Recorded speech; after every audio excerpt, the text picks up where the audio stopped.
Everybody in? At this time, I'll call the meeting of the Marshall City Council to order with the Pledge of Allegiance. Pledge allegiance to the flag of the United States of America and to the republic for which it stands, one nation under God, indivisible, with liberty and justice for all. I'd like to welcome everyone here this evening. We do have an agenda before us. Are there any changes to that agenda? Dennis, I believe we have one agenda item that we'll remove. Correct, Your Honor. So that will be Number 21, I believe, is removed. 21. agenda item number 21 will be removed from the agenda. Any other changes to that agenda? I'd move to accept the agenda as presented with the removal of item 21. Motion by Steve, is there a second? Seconded by Jim. Discussion? If not, we'll move to a vote.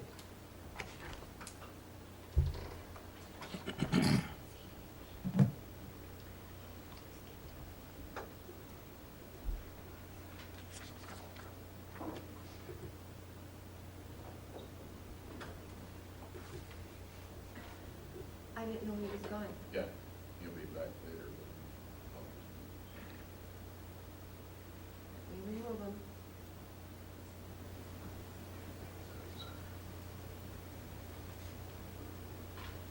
Okay, that motion passes. Move then to agenda item number 3. Agenda item number 3 is consider the approval of the last regular city council meeting that was held on May 23rd, 2017. The council does have the minutes of that meeting. Are there any corrections? Move approval? Second. Motion by Craig, seconded by Steve to approve the minutes of that meeting as they have been presented. We'll move to a vote.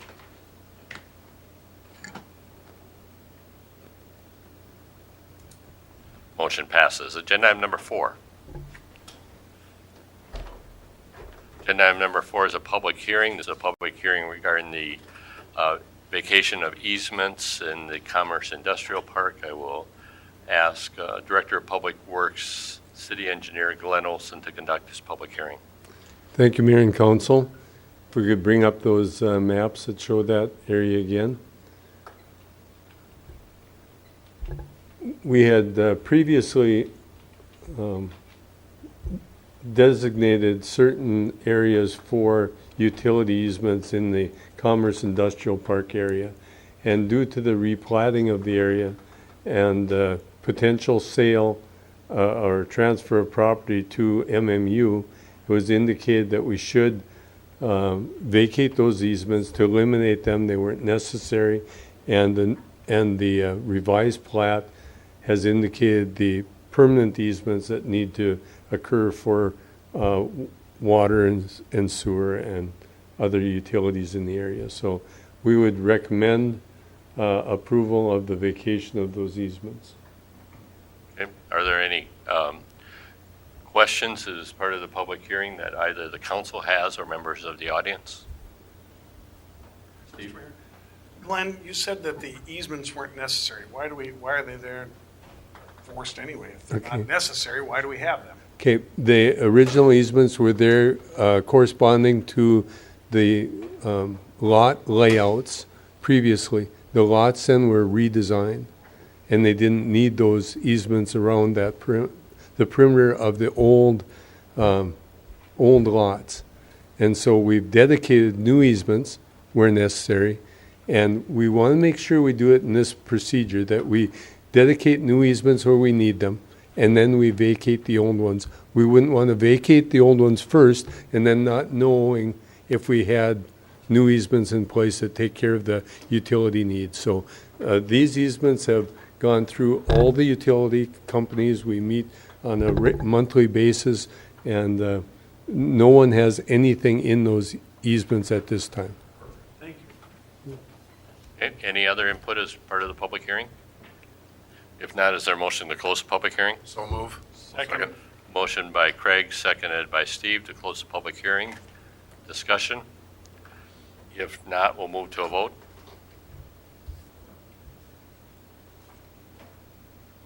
Motion passes. Agenda item number, or the second action then would be to consider the resolution that would authorize the vacation of the easements. Are there any questions about this resolution? Mr. Yep. Mayor, I move the resolution authorizing vacation of the easements for Commerce Industrial Park. Motion by Craig, is there a second? Second. Seconded by John. Discussion? If not, we'll move to a vote.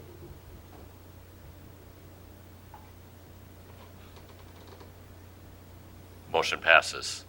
Agenda item number 5. Agenda item number 5 is the Project Z57. This is the bituminous chip sealing project on various city streets. We have a resolution to consider that would accept the bid and award the contract. Glenn? Thank you, Mayor and Council. I would like you to at least consider approving the contract and extending the amount of work that we can do up to the budgeted amount. The bids came in extremely advantageous for us to do the work. We typically have a listing of roadways that we would want to chip seal, and then if the bids come in under what we estimate, we'd like to use it all and do additional roadways. So that would just be my recommendation for consideration, but certainly awarding the contract to AST Corp. Of St. Cloud in the amount of $106,956.90. Thank you, Glenn. Questions for Glenn? Glenn, this came in at about 30% less than your estimate. Is there a reason it's so low, and is there that much markup in this type of work? There's a large variability in oil prices, and even down to what day it is you're bidding it. So we use our historical numbers that we've paid for asphalt in the past for our estimates. And so then we work that in, we use our budget, and then we work that into how many square yards of street that we could do with that budget. Well, when we did that, and when you do your estimations, we don't stop a project 15 feet before the end of the street, for instance. So that's why you see that the engineer's estimate of the work was $151,000, even though we have a $145,000 budget. Okay, we do that knowing that the trend is for the numbers to come in a little bit less. So that's the number that we used associated with the number of streets that we were going to do. Now that the bids came in, we would like to identify enough streets that would cover the budgeted amount only, not to go over.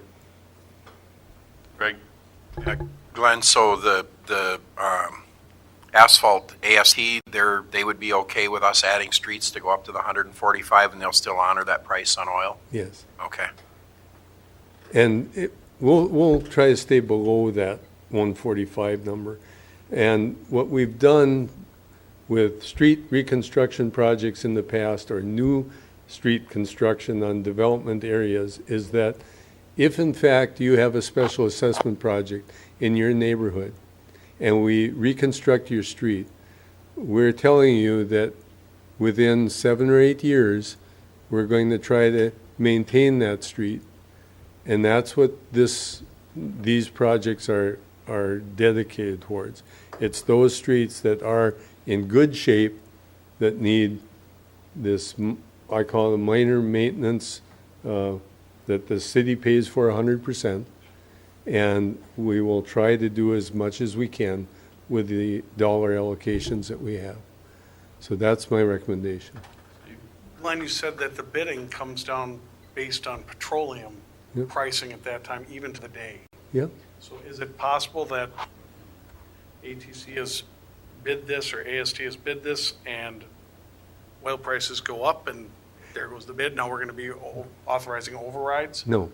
And the reason for that is most of these contractors have locked in oil prices at a certain rate for a normal amount of work. So they prepaid, like, They pay their pre-contract. debts.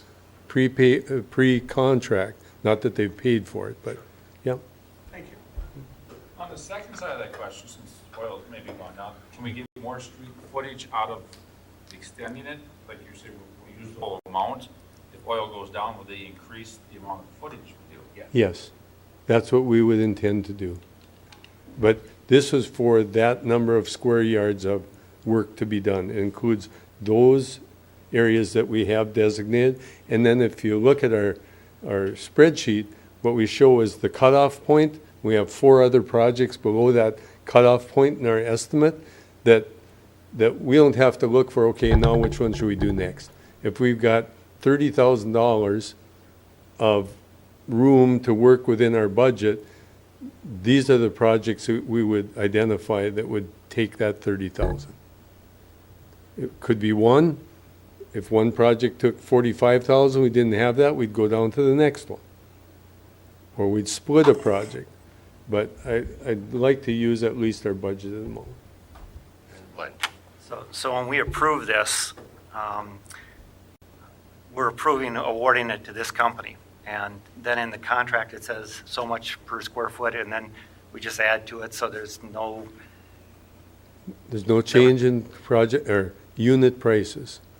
and as long as it's within your budget of 145, you can go ahead and approve that without any action by the city council. No, if you authorize that tonight. If you authorize that for, that's in my alternate proposal.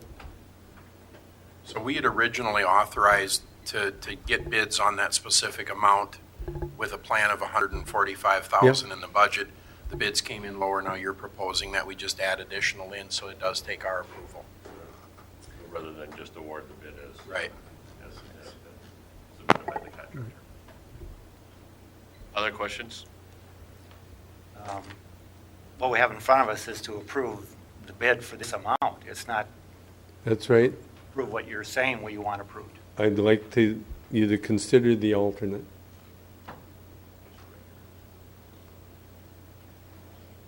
Right.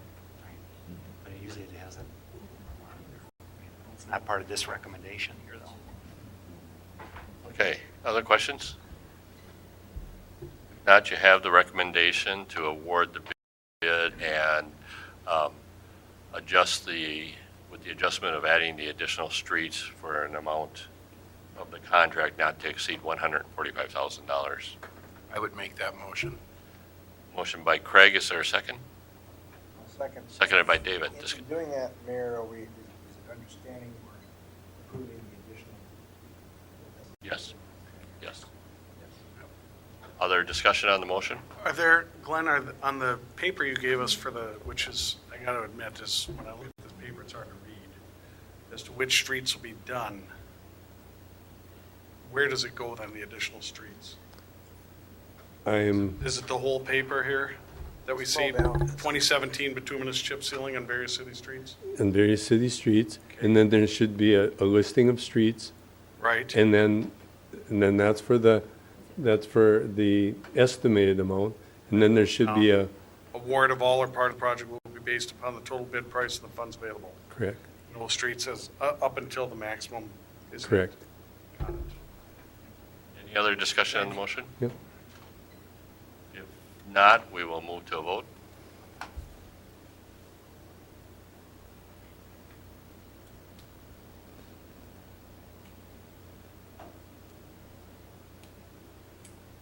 Motion passes. Agenda item number 6. Agenda item number 6 is the consent agenda. If we would bring the items up on the screen that are on the consent agenda.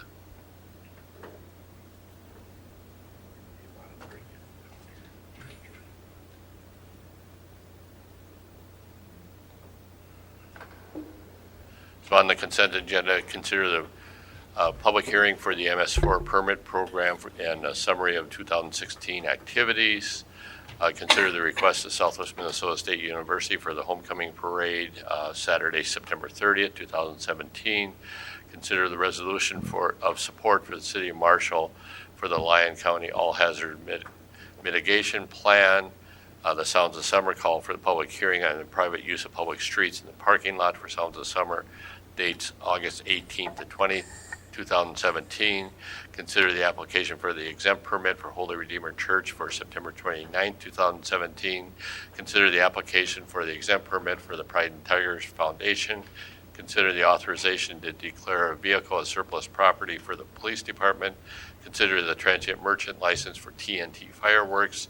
Consider the approval of the transient merchant license for Taqueria El Garreto. Consider the application for a temporary on-sale liquor license for Marshall Area Chamber of Commerce for June 28, 2017. And then finally, the bills and the project payment. So is there any item on the consent agenda any member of the council wants removed for purposes of a separate discussion? Steve? Your Honor, 11 and 12, please. Any other item? 8, 9. Any other item? 15.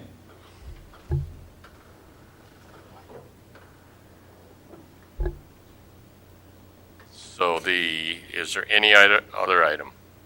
If not, we will remove for separate discussion 8, 9, 11, 12, and 15. Oh, 8 also? Yes. Which is the homecoming parade?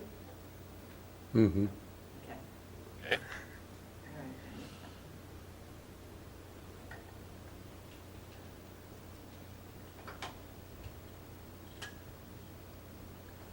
Your Honor, I would move to accept the consent agenda with the aforementioned separate items. Motion by Steve. Second. Seconded by Craig. Discussion? We'll pause for just a second. Jane, are you ready? Okay, then we'll move to a vote.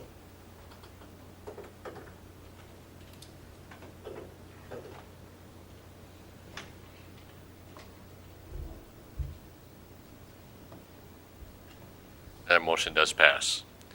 We'll then move to the next agenda item, which is agenda item 14. This is the application for the exempt permit for Holy Redeemer Church. Let me see. I did that. Your Okay, Honor. Steve? So my two questions that I had when I looked at this was, first off, has the fee been paid for that, or do we waive the fee? The fee gets paid to the state, not to us. Okay, and then the question for, the request is well prior to 30-day period. It's June 13th, and the event is 9/29. Why are we waiving a 30-day requirement when they're almost 90 days ahead of it? As soon as they get the permit, they can start selling tickets, so they like to have that 30 days waived, so they get their permit sooner from the state. That makes sense. Thank you. Okay. Thank you, Jane, for that explanation. And that was the same exact question for the next one, too, so.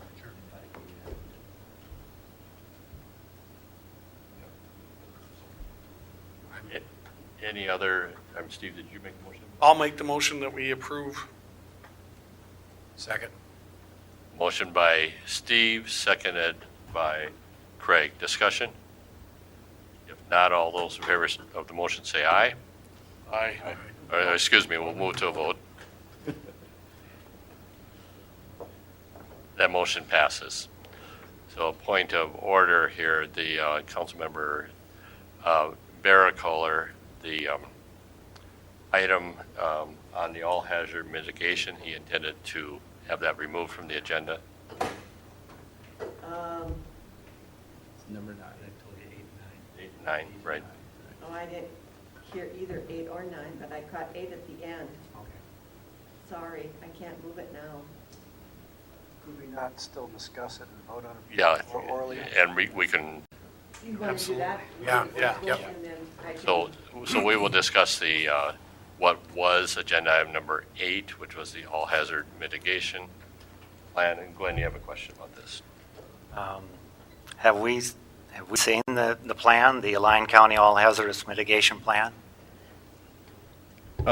Yes and no. The one that's in place was adopted in 2010, and she's revising that, and that's still in place, but she's trying to get up the letters of support and participation as she's putting the document together. So the final version isn't done, and was hoping to have support that she could have as part of the plan.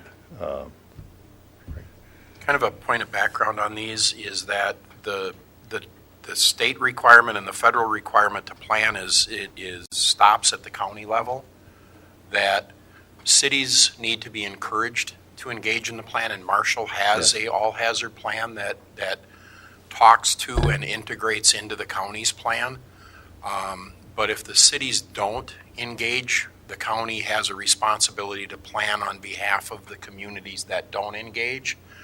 So for a community like Marshall to put a letter of support and a commitment to actually engage in the planning process, which we do, is a letter that supports Tammy and her efforts to plan on the county's behalf. And the Regional Development Commission is actually involved in writing theirs. Yes, I believe For so. all 9 counties, they're doing Yes. them all together, so. Right. Well, there seems to be two parts to the resolution here, or the motion. One is to support the hazardous mitigation planning effort, which I certainly support that. The second one is to adopt the mitigation plan. Right. I feel like I can't vote to approve it or adopt it if I haven't seen it. Sure. And I'd And like I- to see it before I actually vote on it. It isn't, I asked for that, and there was a link for the 2010, but I didn't think since that was that old that you would want that. But it's,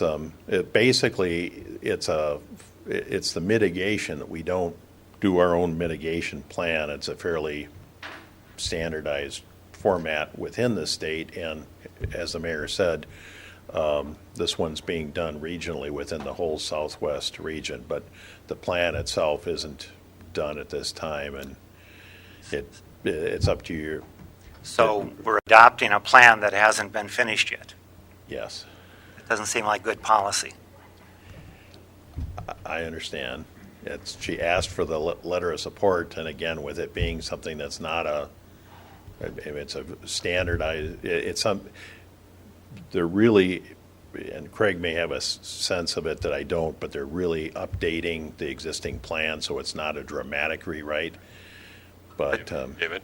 That answers my question. Thank Okay. you. I'm just, why can't the council just do a vote to support the planning effort and leave it at that, and then when the plan is finished, then we approve it? your call, she had asked for both components to it, and I said, it's not completed, so I'm facilitating her request. And I think that Councilman Baracola makes a good point. It does. That's a good point, and I think it's a fair resolution or solution. It is. The other part of that is that the plan will be reviewed and approved by other powers besides us to that it is compliant and complete. So I think that making that exception is absolutely appropriate. Right, So the process is, sorry, not to, So an appropriate motion would be to support the planning efforts of Lyon County and the all hazard mitigation plan. Absolutely, yep. May I ask I'll second. a question to the chief? There's no motion on the table yet, so go ahead. Just thinking of a refinement, would it help? This is Tammy and Overback, yes, yes. Would it help, excuse me, would it help her efforts in making a motion to endorse the planning process that we also affirm our support for the 2010 plan pending further revisions? That just a little extra fillip of language? Sure, and again, that, I believe Okay. that would be good. It again, as Craig said, it's peer reviewed at multiple levels. So it's one that I'm more comfortable than normal. I wouldn't have made the proposal if I wouldn't have been comfortable about it, but it's done regionally, and it's peer reviewed by people that know more about mitigation than I do. So that's where I was comfortable. But yes, your suggestion would put it in place for us, just if something, because we don't have an updated mitigation plan in place, and that would tie us to the existing plan at least. So that would be probably a good compromise. Would you all accept that as friendly language? I don't know that we need to. I didn't hear the. I didn't actually make a motion, I thought I you made a did. statement. Okay. Well, we've already approved it, the old one. So I don't know why we should say we approve it again, because we've already approved it once. Mayor, And until it's changed, Sure. that's the plan.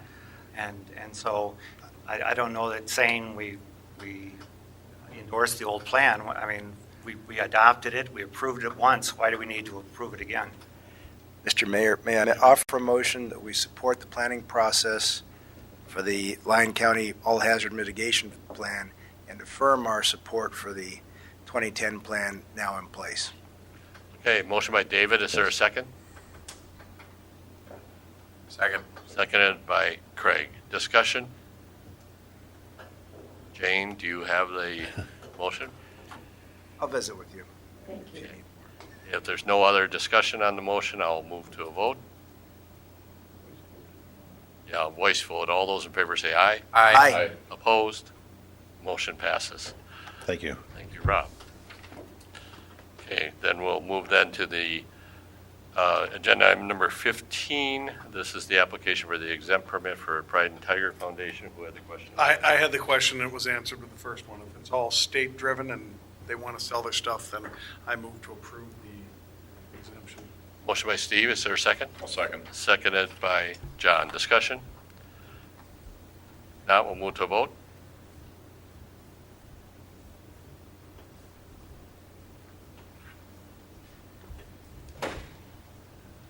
Motion passes. Agenda item number 16. Agenda item number 16. Did you just want me to pronounce this name again, or what? I do. No, I just, what do they do? Where, you know, it's a food truck, but where do they go? What is it? Well, and that's a question we as staff have been struggling with. We do not have any food truck trailer That's what I thought. ordinances. And so we gave Jane the initial recommendation, let's approve it with the requirement that they sell on private property, not be parked on public streets. So So where that was the recommendation. And then we are inquiring, we are getting food truck ordinances from other communities, and that may be on the Legislative and Ordinance Committee. so where are they selling? I You believe said it says tacos, burritos. No, where? You say private property. That is up to those folks. So they could park in my front yard per se and sell food. If you give them permission, yes. They have to make What if their I want them in arrangements. my front yard? I could see that. Now, and I don't know if they would approach a larger business to say, could we put our truck on your parking lot to offer our food available at noon hour for your customers and the public? So we have no we just had the, discussion of the taxi regulation. When it comes to food trucks, we have not. They are, well, the food is regulated by the Department of Health. Yes, you have to have the appropriate caterer's license, those types of things through the Department of Health, but we don't. They have turned those into the city of Marshall. They don't have They don't have to. No. to. Department of Health. Department of Health inspects Yeah. all Just the assume that's all been safety. done. Okay. John? Just a comment, a number of years back, I know BH used to have one in the parking lot that would show up periodically. That's usually where they would go, to one of the businesses or industrial park. Go in a parking lot, serve a lunch, and then leave. Yeah, I'm familiar with those. I just haven't seen one in Marshall. You'll have to send them the addresses of where your crews are working and make sure there's a place. They're not in Marshall. So Yeah. And we do have the And request keep them from, off the roof for a while. and we do have a request from a local business that they would like to get into the food truck And that's fine. business. But they are under a different regulation because they've got a local facility that sells. And then, this would be a subsidiary, but, and then we also have the City of Marshall food trailer issue that will be selling concessions out at the ball fields. But that is also available for private use. So, that'd be your front yard, Craig. You already pulled it. Okay, any other questions on this? So Dennis, you'll be putting together yes, something? yeah. We're gathering information as we speak. Well, really, the food truck ordinances that exist in other communities really are on address use of right-of-way, because they're parked on streets. Yeah. And it's still the Department of Health that regulates the food Right. inspection. But until we have those local regulations, we thought, on private property with the owner's permission, that's a different story. Your Honor, does anybody have any knowledge? I mean, we've all seen these food trucks. Does anybody have any experience with them being on private property versus, I've seen them on private property, Has anybody ever seen them on public right of ways? Yeah, by the state capitol. Yeah. Yeah, So absolutely. what's the problem with just letting them park do their business wherever? I mean, they're paying a permit. Well, and that's the discussion we have not had with council or with staff. It was just, let's start on private property, and if it's not a problem, then let's loosen that up a bit. I would actually argue that we'd let them go, and if it becomes a problem, then address it. I'd Why agree with that. why not promote business? And if there becomes a problem, then we can address it as opposed to limiting business and chasing people out. They paid a $315 licensing fee, and I'm assuming they serve on the curbside of the right-of-way. If they want their customers alive, I think they would. Yeah. So I would make a motion that we approve this with the use of public right-of-ways too. And if businesses say, I don't want them in Well, parking me, Motion by Jim, is there a second? I'll second it. Seconded by Steve. Discussion? Just, so if they want to park this permanently out in front of my house, they can have all the cars drive by I and believe there's stop. a trailer ordinance on the permanent part though, correct, Len? There is on But permanent I know, parking. but they move it every They'd move it. day. So, Right. I mean, they can just park it there for 8 hours. Our only question would be if they're allowed to pull it onto any park or any public right-of-way, is there liability of what happens with that truck? I don't want them making ruts on Independence Park grass. Okay? I want to have a permit that says this is where you're gonna be, and this is where you're gonna be, and this is how long you're gonna be there. But That's what I like. Independence Park is not a public right-of-way. It's a public park. That's a difference, It's a correct? public park. No. I mean, it's public, it's city property. So is that different? But So, the question that I have with that, then, to be the devil's advocate, that's no different than if somebody pulls in with a Class A RV and parks there in ruts. I mean, the liability's with the vehicle, not with the vendor. I mean, not with the fact that it's a food truck, it's the fact that it's a vehicle, I don't want it in the licensed motor grass. vehicle that, well. Not the that's- RV either. I don't want that in Right, the but that's grass. the same difference. That's what Okay, I'm saying so is that, does Rob give him a ticket and tow him away or what? yeah, same as we do with any other vehicle. Any other I car? just want to make sure we can. John? I guess the comment, I'm kind of thinking, I think along the same line that maybe Councilman Bearcaller is about restricting it maybe out of residential areas and keep it in a private area with permission or a public area that's not non-residential. Is that realistic? And I really support the idea. I love food trucks. Yep. I love, okay, how about t-shirt truck? T-shirt truck should be fine, right? Selling t-shirts? As long as Doesn't they've matter if got it's a food vendor or or peddler t-shirts, from should transit it? merchant license. Okay, it's a real fun thing when you go to communities that have, let's block off Third Street and there's food vendors and t-shirt sales. And that could take place at other locations, but I would like it to be permitted, and so I know where it is. If we've got emergency services that have to go to a location, I want to make sure that the area isn't blocked off. I think we do need to act on this request, but I would also like to have the legislative ordinance, discuss this. There's been enough kind of questions that have been brought up, and, there's also the consideration of, existing restaurants and businesses that perhaps could have this truck or trailer parked right in front of them and then competing with them that are paying property taxes. So. Could I ask Jane a question? The person applying for this, have they expressed concerns that they have to meet this requirement? Do they know of the requirement that they're supposed to find private property or? No, not at this point, but they do operate food trucks in other communities. Right. Yeah. I was just wondering how concerned the owner would be knowing of the restriction and whether they felt they could live under this restriction or not. And I really think before we open it up wide, I like John's idea. I think that we need to consider where we're going to allow this to happen. And I think all of us are in favor of free enterprise, and we're not necessarily in favor of more government regulations, but at the same time, we want to protect the rights of homeowners and business owners and so forth. And so it's worth studying the matter, coming up with what we think is a good solution rather than just proving something right now. I believe everyone requires a transit merchant license, correct? And that, since this one required, so I think we move forward with this one. I agree with you, Glenn. If it becomes a problem, we take a look at it. And I think the question of like the public safety, you know, the emergency vehicles, it's a licensed vehicle. It's either a licensed trailer or it's a licensed truck.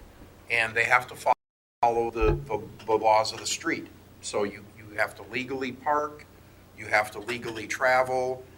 We have rules in place for that. I mean, I think we can address it that way. I'm a little bit worried about opening it up, just opening it up. I guess rather than, I mean, I think about, you know, if I'm selling Mexican food and I park in front of one of our Mexican restaurants, I mean, I can see that creating a public safety issue with the ensuing conflict. And, you know, so I understand that part of it. So I'm not against the truck. I'm almost in favor of voting against the motion that's ready to be called in order to go back to the original motion. So let's crawl, walk, run, because I can see some other unintended consequences if we don't approach this carefully. Carla? I just wanted to bring to your attention, just for consideration, it could be competing against city revenues. They could pull into the ball fields Right. and compete against their own concession stands, or up at the arena and go against our concessions at the arena, just Yep. for consideration. Yeah, good point. Steve? Your Honor, to address Councilman Member Schaefer's question, so when you look at the argument that you just posed, I'll play devil's advocate. Sure. What's the difference between Taco Bell and Taco John's right next to each other? That was a business choice that they made, and it's a hard structure, and I get that. But it's the same thing when you think about it, just like the competition with, ideally, it's a win-win situation. If you think about it, if they're selling Mexican food, clearly the city-owned food truck at the Red Baron would not sell Mexican food. We would sell something else and give people a choice, which would draw more people in. And God, we're going to Marshall. They have food trucks galore. Let me pose a second, because that's a good point, and let me throw another one. So on our hospitality tax, how does that fit on the truck? Are we collecting hospitality tax on that? Are they going to charge the 1.5% so that we're collecting that? Because I think that would be an unfair advantage that they get by not being a fixed facility, and we want to make sure that we gather that. If it's food, I'd be Absolutely. Again, that's why you need. So I would like to call the question, and maybe if the question fails, we can represent this, maybe clean up this thing a little bit. Okay, question's been called. We'll have a separate vote on that. We'll do this as a voice vote, okay, Jane? All in favor of Calling the question. calling the question, Point of order, it's moving the question. moving the question? Oh, yeah, we have to do a voice vote on calling. Thank you. All in favor of moving the question to a vote, signify by saying aye. Aye. Those opposed, motion passes. And because that passed, we'll now move immediately then into the vote on the motion that's on the table. And everyone understand that motion? Then we'll move to a vote.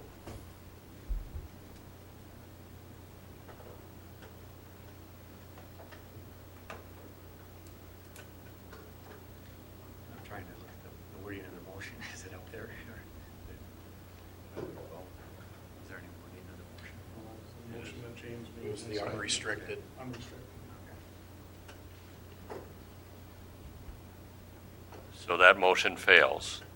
Is there an alternate motion? I move that we approve the original recommended motion, restricting to private, but instructing the L&O to review this with, in considering a number of the discussions we've had about consequences of parking. I'm going to leave it at that, because then I want to have a discussion again about where we're at with it, because I think there's considerations. I don't want them restricted to just private property, but I want to make sure that we have all the conditions in place as we issue this permit, that we're collecting the appropriate taxes as we do with fixed property. Motion by Craig. Is there a second to that motion? I'll second that motion. Seconded by John. Discussion? The discussion, the questions I have that as we bring this forward to L&O, what about like the Coke trailer? What is that considered then? Is that part of a food truck? Because they're giving out a beverage. How do we involve Cold Stone ice cream? How do you involve, there's no longer a Whopper, but we have these other ones floating around town. So how do we encompass this all into this? I believe in our standard because they are catering, that's an extension of a fixed facility. They don't get a transient merchant's license. Well, I'm not saying a transient merchant's license, but so the ordinance, how do you tie, if their trailer's parked on the street and we tell this guy he can't, what is our justification? Right. Because And Coca-Cola Jim- doesn't have a manufacturing plant in Marshall, so. I don't have a problem with the street parking. Well, I okay? understand that. Because Cold Stone's not going into the residentials. Glenn raised a very good point about parking that in a residential area. I think there needs to be some consideration about how this operates in a. But- And he has, because he has done ice cream parties at graduations, which is fine. Right, but that's private. But he's in the residential area. Right, but it's private. He's not out there peddling. Well, I couldn't tell you if he is or not. That, to me, that's catering. I'm just, those are things that as we bring up that we need to consider. And you're bringing up good points, and this is all the more reason to have the legislative ordinance And that's what my flesh point out is, to all make of sure this. they look at all. Right. I have one final question. Has Marshall ever had an ice cream truck that drives around, Not in my day, but if you want to go into business, I'm ready to. Well, retire. and if something like that were to come, I mean, that's the quintessential. Right. We actually moving. have had, it was actually a pedal one that was. Perfect. And how did they license that? It was a transient merchant license. And could he go through the residential areas? In that case, yes. So what's the difference? I used to get my milk off the truck too. Had a paper cap on it. I survived. Any other discussion on the motion? Jane, you have the motion down. We will go by voice vote. I don't know that it got a second. Yeah, My it motion did. is to approve the original recommendation that it's private property right now with consent and request that the L&O look at this to modify conditions for food trucks. And that was a motion, and John seconded it. Other discussion on the motion? I would just speak that I'm all for the free business, and I don't see any reason why not to do it. So I will be voting in favor of this to let the guy have a business, although it's limited in what he's doing right now, in hopes that we can. And my intent is to see it move forward. I definitely want to expand it onto the street, but I think we need to do that with a thought-out set of conditions. Any other discussion on the motion? If not, we'll move to a vote. All those in favor signify by saying aye. Aye. Opposed? The motion passes. Agenda item number 17. Agenda item number 17, the request for Southwest Minnesota State University for homecoming. Glenn?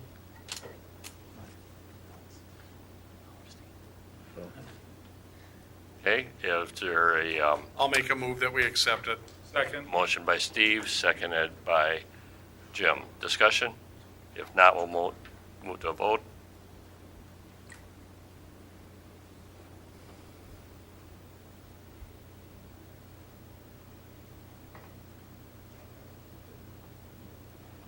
Motion passes with one abstention. Agenda item number 18.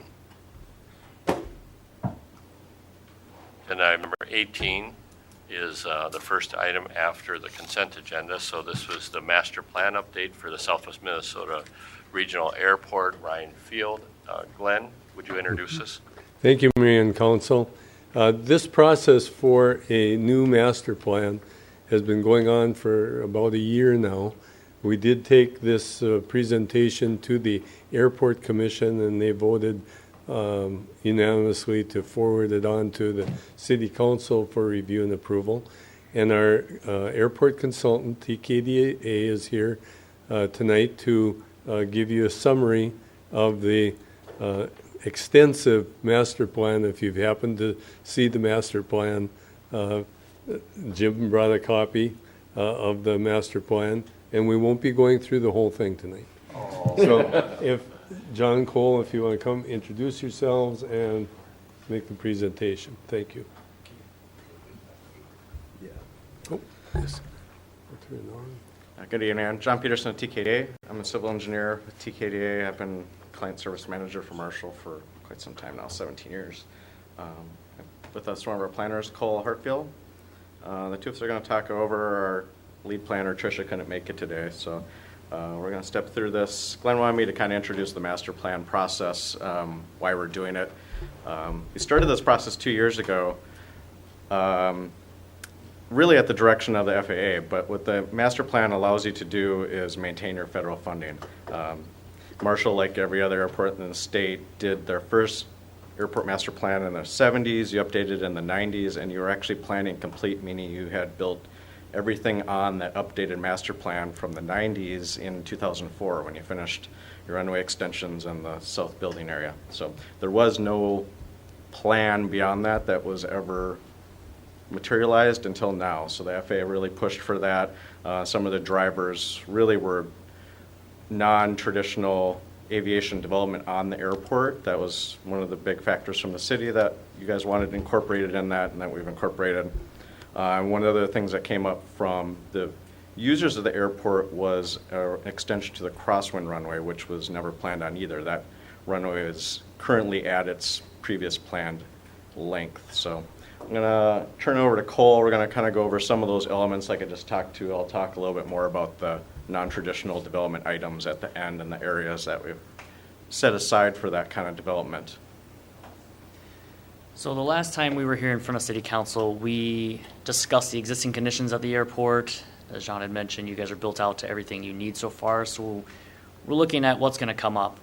We discussed the forecasts last time, which have been approved by FAA and MnDOT, so we are good to go with those. And with those forecasts, which look into the future of how many planes will be coming and going, and we estimated what type of aircraft will be coming and going, we came up with some facility requirements which said, hey, this is what you're going to need in the future, and from there we developed alternatives to meet those in the future. So on the screen here are the two different aircraft that are going to be your critical design aircraft. They're the ones determining the safety standards and runway lengths, taxiway, fillets, etc. at the airport. The current one on the left, the Gulfstream 200, is what is operating at your airport as the largest aircraft there right now. And in the future, there has been interest expressed by some of the users that they want to increase the size of their aircraft to a larger wingspan, faster moving aircraft, and that is to enhance business internationally or further in the country in one jump instead of having to take off and land at different airports. So with that in mind, I gave a quick image here of what you have now. It's going to be difficult to read on the screen here, but we'll move on from there and say our master plan had determined that there are a number of things you need to do, as John had mentioned, the runway extension. But with that, we want to also see other growth, such as hangars, and you want maybe some agricultural access. There are a lot of different things, but we need to responsibly plan for that. So we have different phases, which are basically just time frames of years, so short-term, mid, long-term. And the short-term is going to be within 5 years, mid is 6 to 10, and then anything beyond that is considered long-term. We also decided to plan for a very long-term, which is extremely important because there are some development areas on the airport which can be used for non-aeronautical revenue, which John will explain a little bit later. But I will point those areas out in a couple of maps coming up. We're not going to read through all of these. There is a lot. Some includes property acquisition for safety areas, such as a runway protection zone that needs to be owned in fee, according to the FAA, to protect people and persons on the ground. It's an extremely important area. The FAA has determined this is an area where most incidents, which don't happen very often, but if they do happen, typically occur within these trapezoidal areas, and you'll see those on some of the images in the future.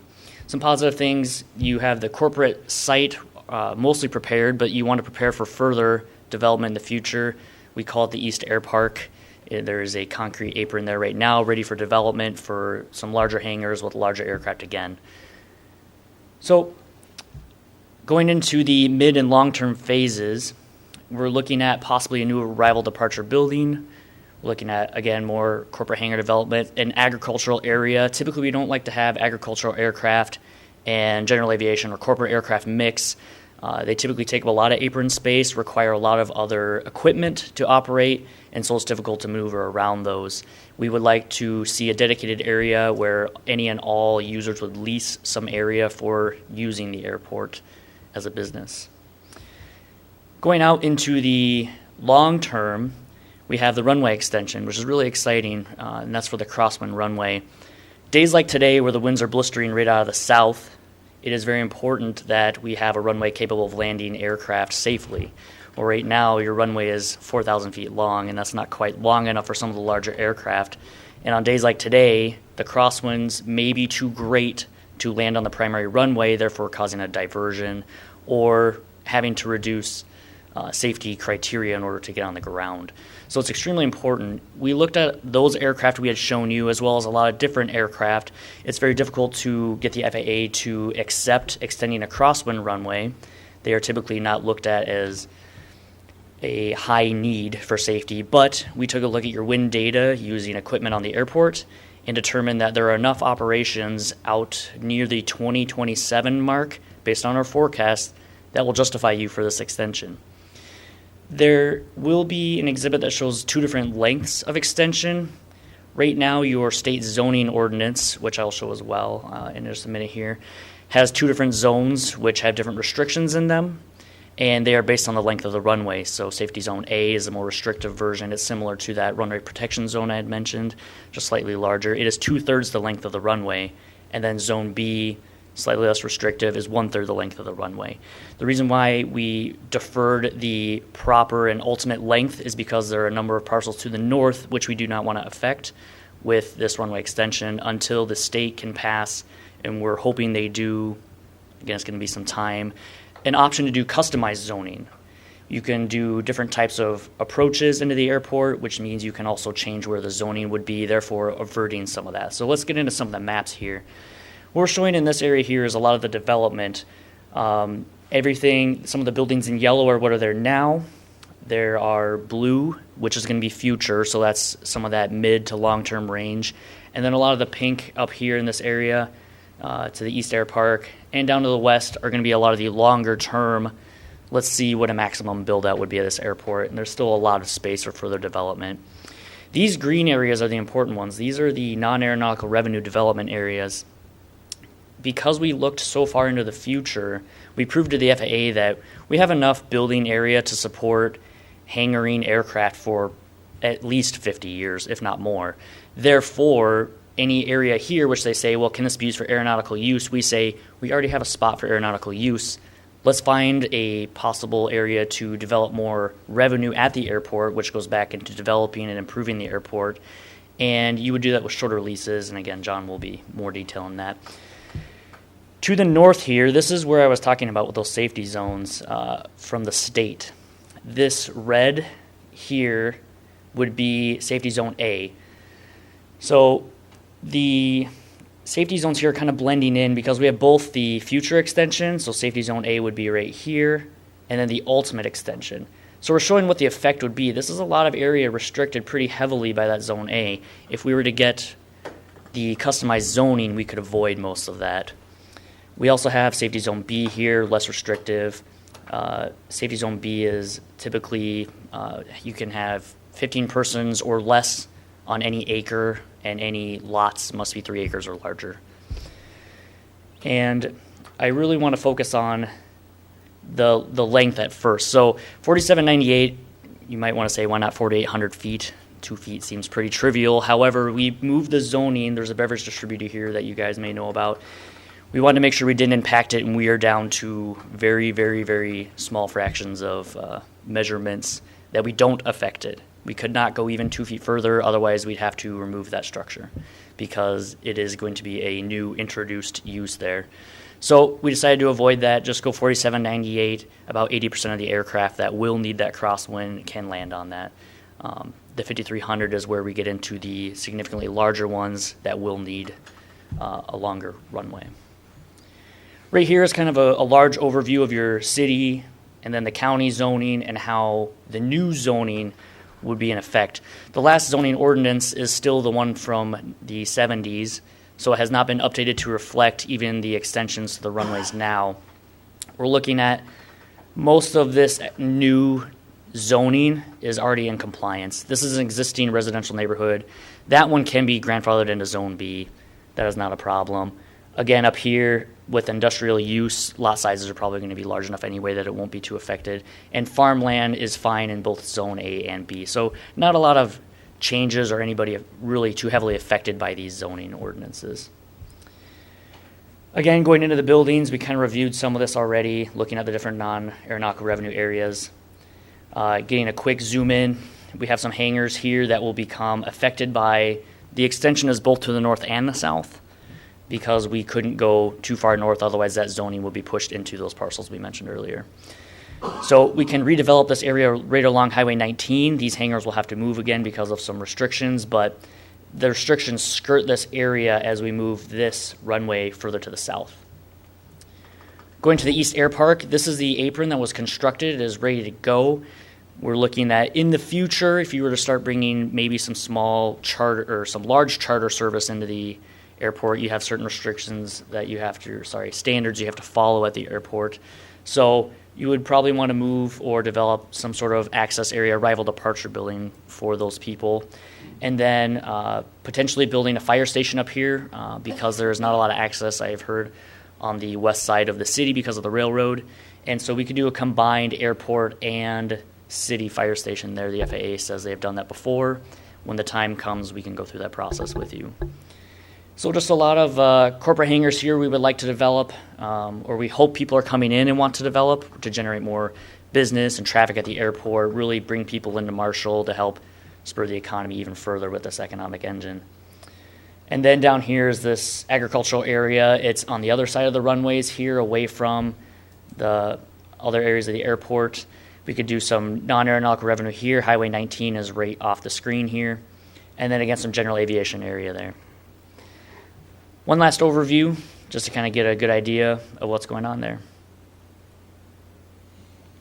So with that, I'll turn it over to John to talk about the non-traditional land use. Let's go. When we started the conversations with FAA, they require a lot of things to use airport land for anything other than aeronautical use. And luckily we're on step 3 now, because they're going to require you to do a planning and prove that portions of the airport land were not necessary. And that's what we've done through the master plan, those areas like Cole highlighted. There are logical steps going forward from there, types of businesses and how they're compatible with the airport, and considerations, whether it would be city development or do you allow private development on the airport. So some of the real high-level criteria for compatibility: it has to meet the height limitations that are put on the airport. That's pretty simple. Does not attract concentrated numbers of people, doesn't create wildlife attractants, smokes or plumes, even steam. These are things to be considered just because the airport. We run into this usually with steam and 20 below in the winter. If you have a stack or something, those are things to take into account. Electrical interference, sound, even though it's on the airport, people think, there's already loud planes here. You don't want to add to that. You can't add to that. So, and then the overall airport safety and security. One of the things, no through the fence. That means if you were to say release that land from airport use, they can't have dedicated access to the private or public airport. Sorry. So through the fence doesn't necessarily mean through the security fence. It means across the property line. It has to be fair market value. That one's very key. Short lease terms.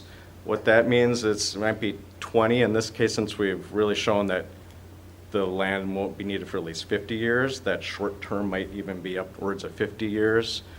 20 years is a pretty hard restriction to put on people when you say, yeah, we want to build a retail building here, but you reserve the right to cancel their lease in 20 years. That's pretty hard for a lot of developers to get on board with. But you still have to have that limitation in there that if an aeronautical need comes up, that land could revert to aeronautical use.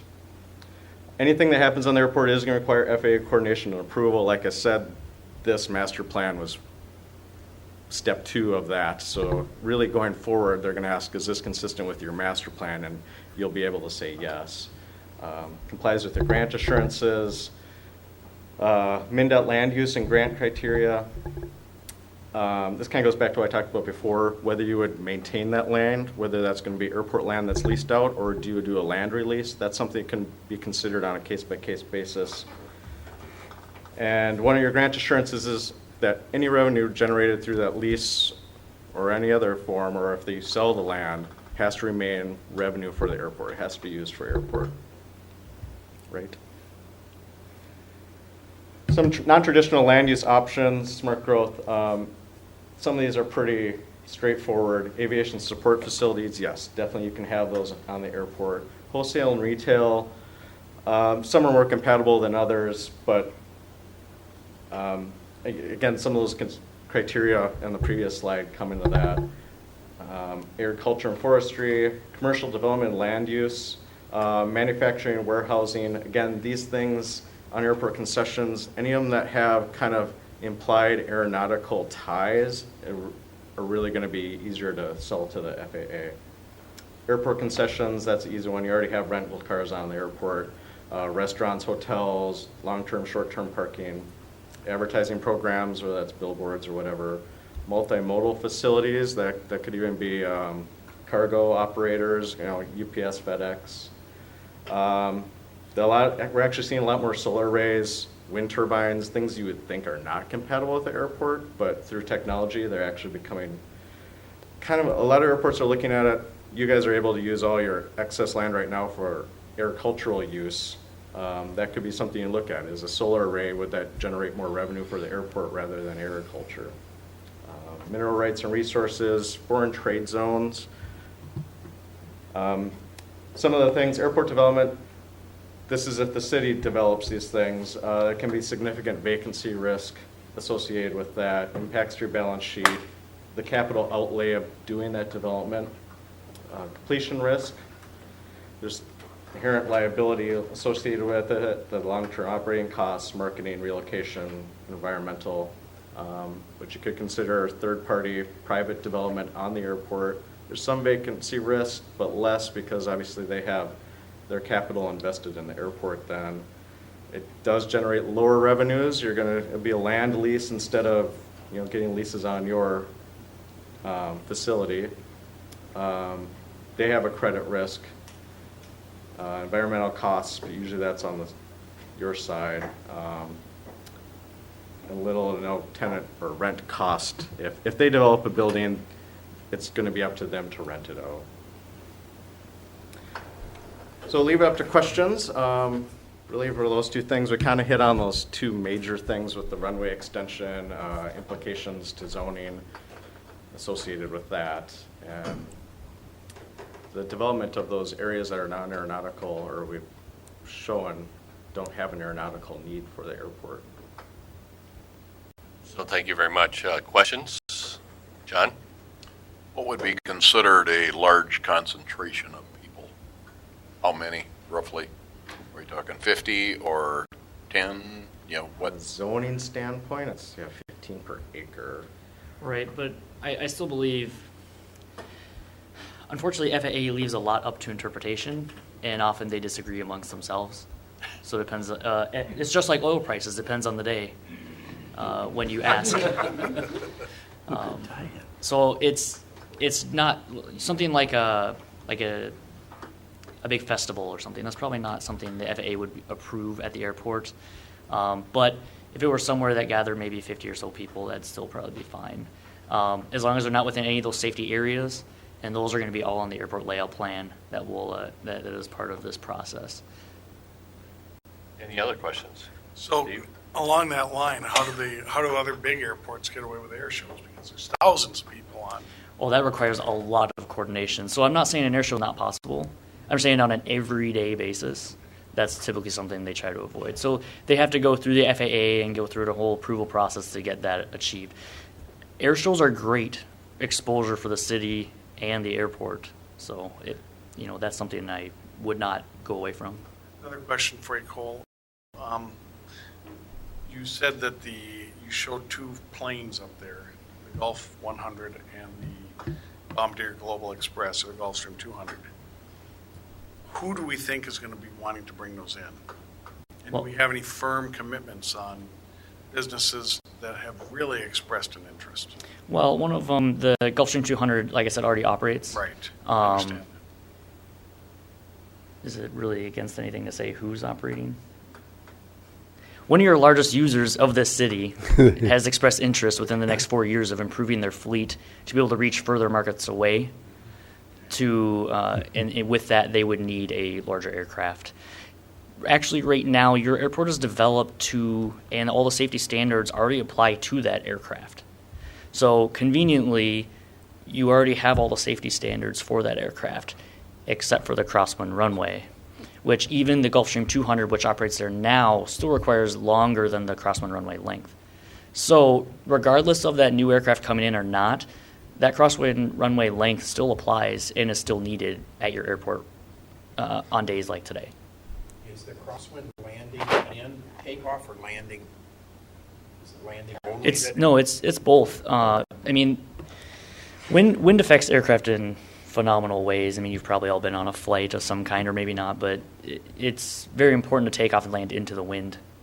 And so both operations are affected, and the runway right now does experience both operations.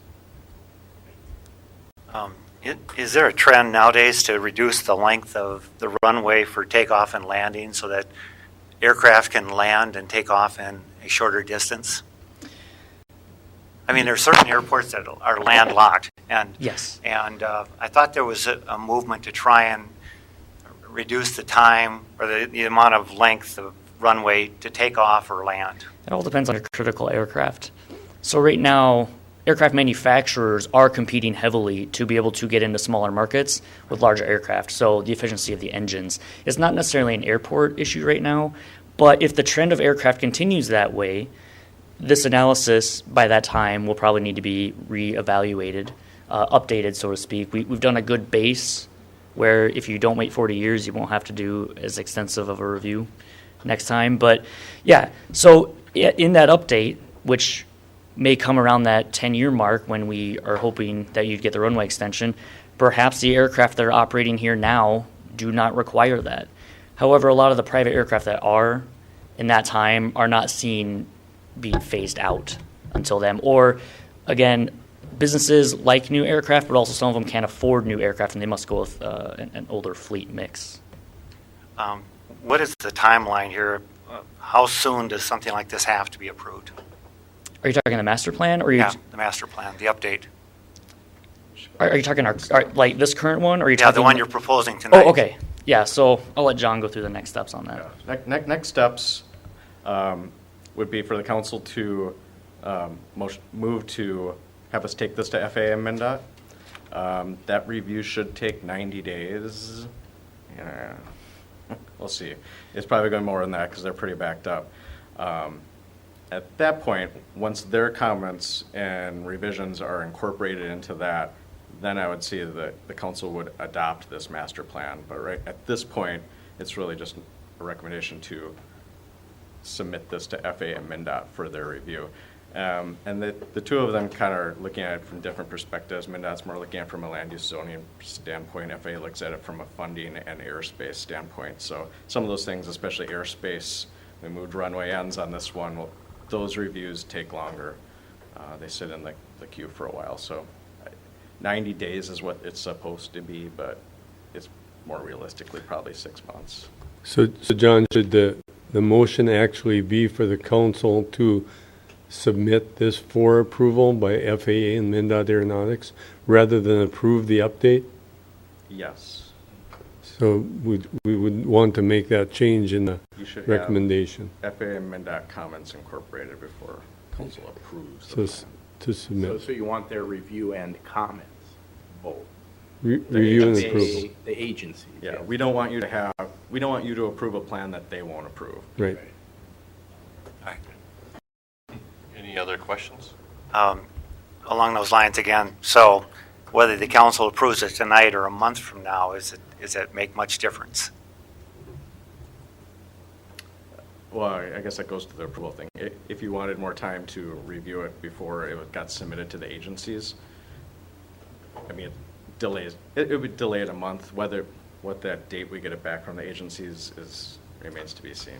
The reason I'm asking is this is over 350 pages, and I had a busy weekend with some medical situations, and I usually I always like to read things before I approve them, and I haven't had a chance to go through this and see what's all in there. And I'd really like a chance to at least look through it and examine it and see if there are things that I have concerns about, and rather than send it to the FAA and then bring it up later. But, I'm not an expert in aviation, but I do like to read through things before I approve them. So that's my concern. That it's a long document, and like I say, I think it's our responsibility to read through these things, be informed before we just go ahead and move forward with them. John? Yeah, but for some clarification, what you're really asking us is to get this to the FAA or agencies to do the review that they're going to do, and we can still do that review in the meantime of what we're doing. It's, what do they need for changes provided is, I think along what you're saying, Glenn, is what the city council may want to offer as far as anything in here, but the two reviews can go on in parallel. They don't need to be in serial form. I would, if you review it thoroughly and have comments or questions, we're definitely can incorporate everything the council still has at this point. I'd also point out that it has been reviewed in detail by our airport commissions. I guess my concern was if we found things we wanted to change, then we'd have to send it back to the FAA and have them look at it again, wouldn't we? I mean, if there are things different than what's on here, they have to review whatever changes we want to make. Keep in mind the agencies have been involved the whole time up through this, up really until the financial portion of the last couple chapters, the only chapters they haven't reviewed to date. They've looked at the forecast, they've been involved with the runway extension things. Those items that are on here that I would see as maybe, places where they would have concern have already been reviewed and approved by them. Any other questions? If not, you have the revised recommendation. I entertain a motion to submit this for approval to the FAA. Second. Motion by Jim, seconded by David. Discussion? Your Honor, what's with the new resolution, what is the fiscal impact of that to the city? Anything? You're just submitting something for review. No fiscal impact. There will be no fiscal impact statement from approving the master plan other than the contract that we have with TKDA for completion. That's also included in our responsibility formula with FAA already. Yep. Other discussion on the motion? Just a quick question here. So this is our master plan, and if in 2 or 3 years from now we decide we're going to do things differently than what's in the master plan, it goes to the FFA or FAA has to approve it and so forth.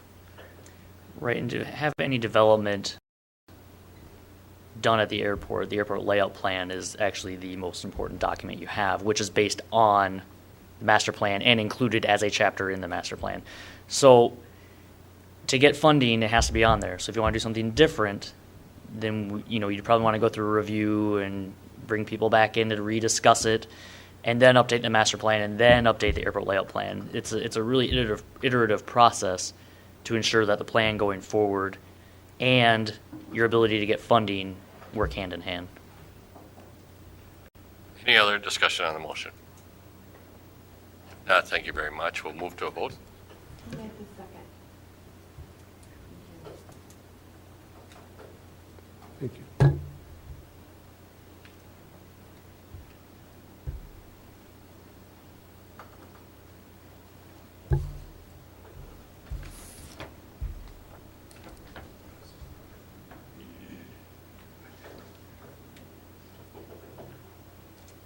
The motion does pass.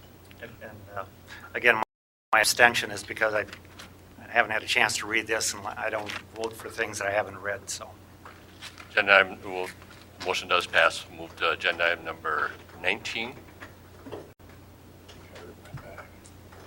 Agenda item number 19, to consider the resolution declaring the official intent to reimburse the proceeds from tax-exempt bonds. Carla, you'll start with this, and you'll also introduce Terry.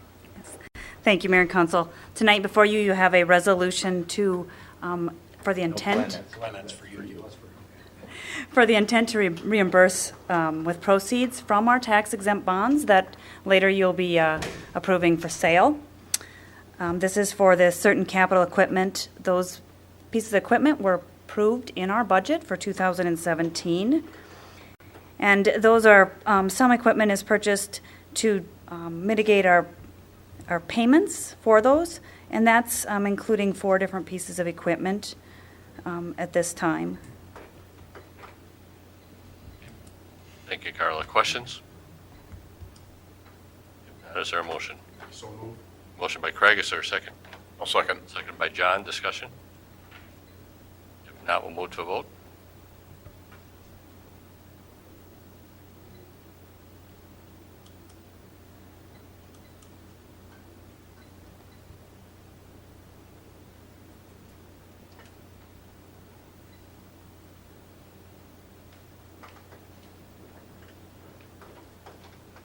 Motion passes.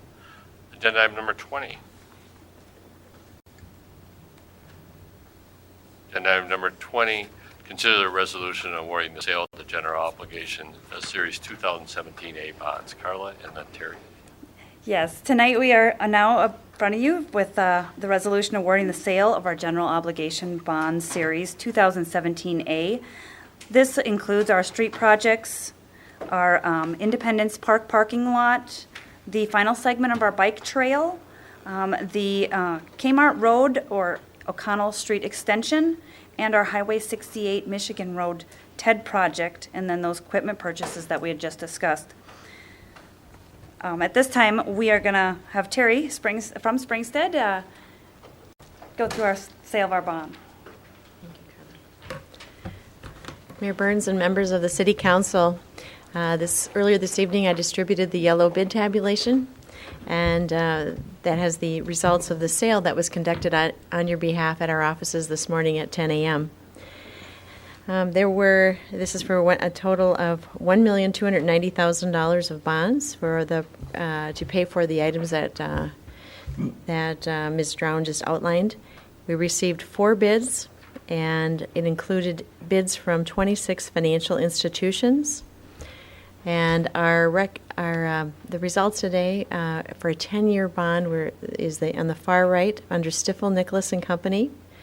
1.86% is the interest rate. Our estimate about a month ago was 2.35%. So this is about 0.5% below our estimate. So if you're going to be off by a fair amount, I'm just glad it's off this way. And this is a smaller bond issue of $1,290,000. But even so, it's almost $40,000 of interest savings because of that changed interest rate. We had a nice turnout for the bids and interest in that, and a lot of that has to do with the city's credit rating. And for the viewers, the higher your credit rating, the lower your interest rate because of the investors have confidence. The very highest interest rate is AAA, then AA+, and AA. So 2 notches from the very top is where the city of Marshall rests. And I say rest because they have a stable outlook.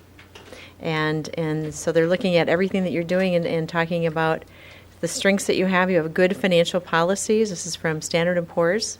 Adequate budgetary performance. They look at only your general fund and all your governmental funds and look at that analysis. Very strong budget flexibility, very strong liquidity. And as with most of the cities in Minnesota, you have weak debt position because that's just how we are. We have a lot of options for debt, and it does say a weak economy, and that has to do with on a national scale looking at your incomes and so forth, looking at the national level. And so that brings you to only 2 notches from the very top in culmination. When they do talk about your debt, they talk about 87.9% of the scheduled debt is going to be repaid in 10 years. And once again, this is a 10-year bond. So it's considered a huge strength to have more than 50% of your bonds, actually 60%, repaid within 10 years. And you guys are at 90%. And again, you're paying for today's costs with today's dollars, and you're paying off your debt very rapidly. So for all those reasons, it's a very nice report card about the city, and that played into the very good interest rates, again, of 1.86%. And so with that, we'd recommend... Oh, do you have a question? Yes, Terry. The AA stable bond rating, it's my understanding, so please develop on this, that's effectively the highest available bond rating for a city of our size and economic composition. That's what I've heard. Is that right? Well, I think you have to have a lot of tax base per capita. And I would say you aren't going to see AAA probably with this size population. Right. But it can be, there are so many factors that go into this. If you had zero debt and you had millions of dollars of assets sitting there aside that you didn't even need, huge reserves, and you had a pattern of keeping all that, they might look at you differently. It's a combination of so many different factors. Is the likelihood of a AAA there? Probably not, because you'd have to really hold back a lot of reserves and cash to compensate for the economy, the size of your base. But you could actually possibly get to a AA plus if growth continues. You probably could go up one. In their report, they talk about, in the outlook, that your stable outlook reflects our expectation that Marshall will sustain its very strong budgetary flexibility and liquidity, supported by strong management.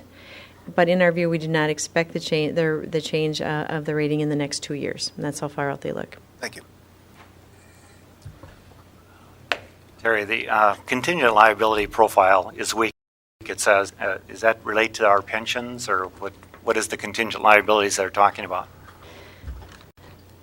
That's what they are talking about, and that is based on the state plan, and that gets added into the debt. And so the state of Minnesota PERA plan, and every plan in the nation, they take the liability today, and they are now having cities book those as their liability.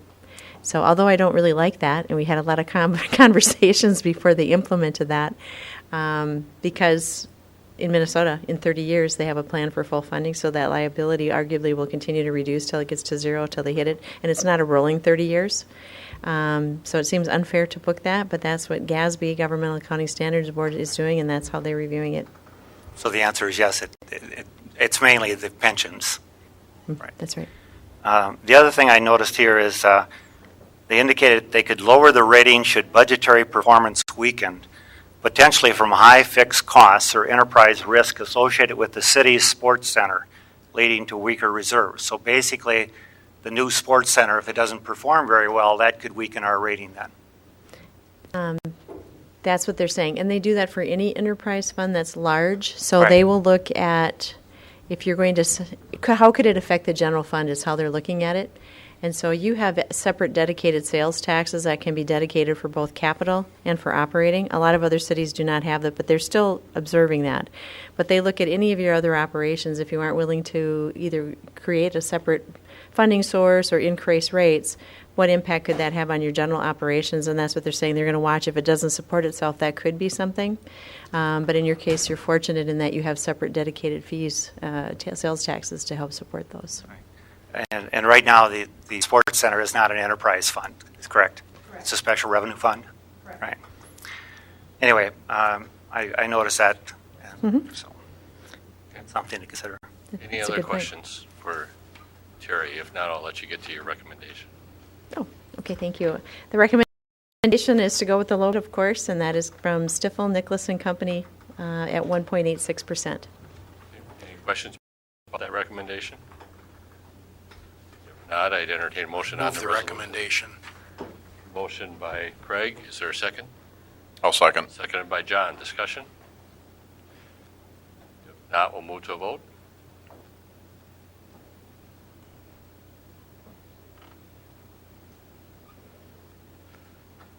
Motion passes. Can I Can I- add one? yes. Can I add one comment? Yes. I just wanted to note, sometimes you just let these moments pass and you don't think about it, but you've had an unbelievable amount of turnover with your leadership and the staff, with the new city administrator and 2 finance positions coming in and a finance position leaving. So these credit rating calls can be rather nerve-wracking, and we had some new staff last time, but we still had Ben dial in to make sure they could get through the credit rating call, because they do ask a ton of questions. And I want to say your staff has come full circle. They answered all the questions. They did an outstanding job, and I just want to compliment that. They did a great job. Terry, thank you for all your hard work. Thank you to our staff for being top-notch. They are. Thank you very much. Thank you. We'll move then to agenda item number 21, which was actually removed from the agenda, so we'll move then to agenda item number 22. Agenda item number 22 is a DAR addition, formerly known as the Reed addition. The action before us is to consider the resolution adopting the final plat. Glenn? Thank you, Mayor and Council. If you could bring up the drawing. This was initiated by Runnings for the redevelopment of the area down across from the liquor store.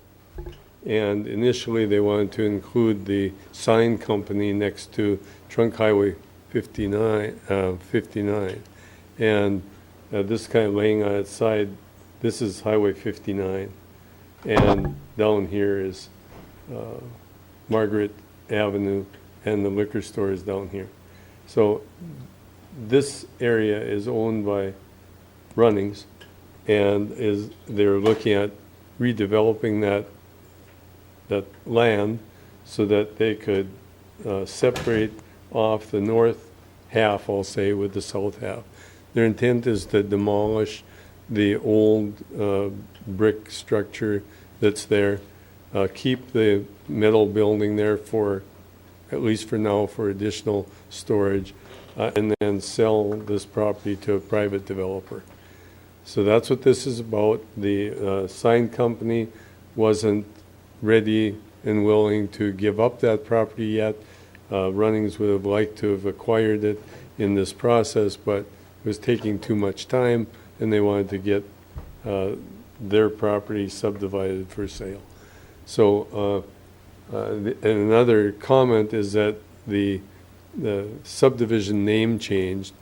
It was called Reed Edition, and the reason for the change is that in discussions with the county recorder's office, there was another subdivision that was not the same but similar enough.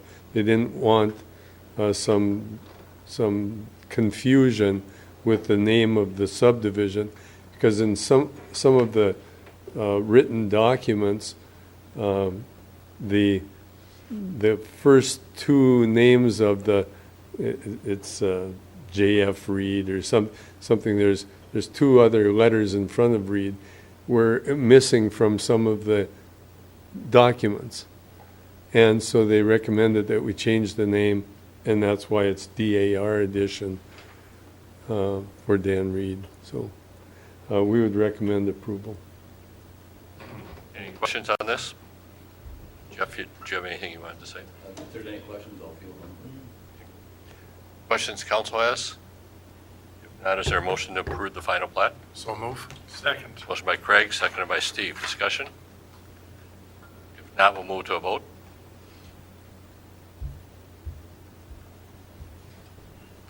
Motion passes. We'll move then to agenda item number 23. Agenda item number 23 is the O'Connell Street Extension Project. The action before us is to consider the resolution approving the plans and specifications and authorize the advertisement for the bids. Glenn? Thank you, Mayor and Council. You can see on the screen the location of the project. It does run from this location around all the way up to Mall Street area. So the improvements will be complete removal of the surfacing and base, putting in tile line underneath it, and reconstructing the asphalt surface, along with some stormwater improvements on the north end and the south end. So the plans are complete. We recommend going forward with the project. Questions for Glenn? John? As far as the new owners of the old Kmart building, what's the status of have they submitted plans yet for remodeling? They have submitted plans for the demolition. Okay. So that would be first, and we have received those from the architect and approved them. Okay. Good. Thank you. Any other questions? Steve? When awarded, or when we get this done, what's the timeline? The timeline would be complete by October 1st. Make a motion to accept or to Approve the resolution approving the plans and specifications and ordering advertisement of bids. Motion by John, is there a second? Second. Seconded by Craig. Discussion? Glenn, did you say there's going to be demolition Yes. of the parts of the building? The interior, specifically, interior. changing the walls inside. There was nothing really major, but I'm sure there's going to be some demolition of some of the interior ceiling facilities and things like that. So it was internal, essentially internal only for this one. How about frontal side accesses too? I'm not familiar with any of that at this time. Any other discussion on the motion? There might be. If not, we'll move to a vote.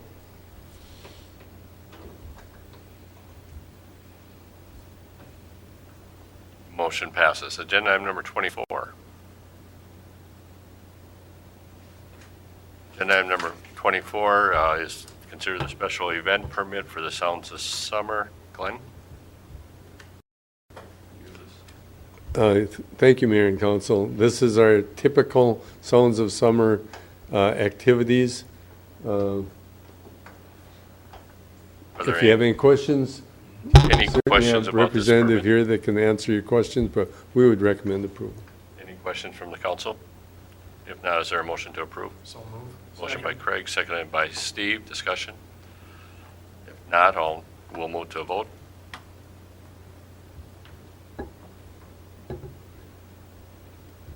Motion passes. Agenda item number 25 is consider the appointments to various boards and commissions.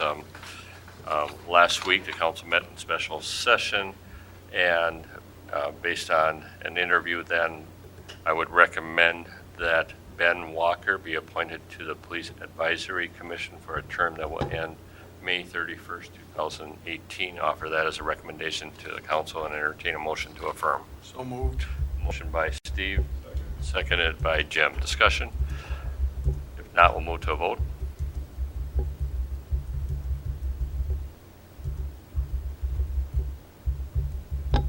Motion passes. This time I'll call for a 5-minute recess.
26th, the Fire Relief Association has their quarterly meeting next week.